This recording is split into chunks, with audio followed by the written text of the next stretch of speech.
Take the drain plug out from the plastic bag and plug it into the freezer.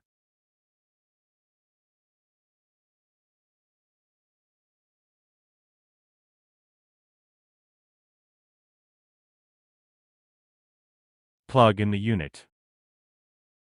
The run indicator lights up when the compressor is operating.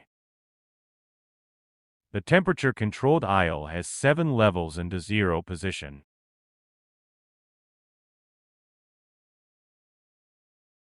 Turning the dial to 0 stops the cooling cycle. The run indicator will turn off, but the freezer remains powered.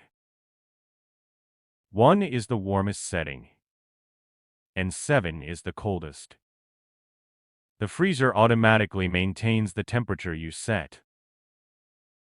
When using the freezer for the first time, set the dial to 4 and allow it to run for at least 24 hours before adjusting the temperature.